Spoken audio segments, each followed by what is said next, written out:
I think we need to think back in time about how women communicate. Blogging is a way to communicate with somebody who doesn't live next to you or isn't in your same neighborhood. When I was a young mother, we spent time on the phone a lot. I remember calling a friend or a sister and saying, help me clean my house. And then we'd talk while we cleaned. And then we'd say, thanks, my house is clean. And we'd hang up.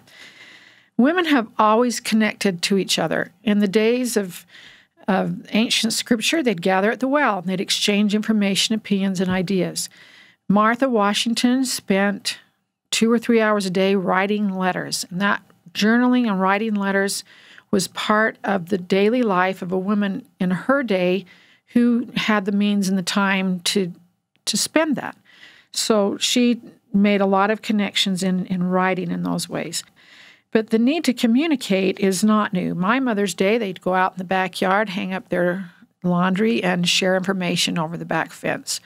So again, it's the principles behind this. How much time is it taking? I just read a study that said young mothers are spending about 3 hours a day blogging because it makes them feel more connected and less isolated as they're making this transition between being an independent person to being a mother.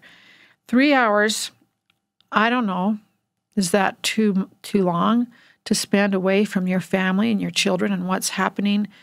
Are you doing that to the neglect of fixing dinner and nurturing people and putting children down for naps? They're just like watching TV shows can draw you in one after another. So can a blog draw you in one after another. Some people might need to set timers and say, I'll spend half an hour on my blog. When the timer goes off, I'm finished. Or I can do 10 minutes. Or I can invest this much. This is my one day this week. I'm going to work on this. But again, it isn't the blog per se that is the problem. Women have always needed to do this kind of thing. It's a new medium. So how are you using that time? What's it doing to invite the Spirit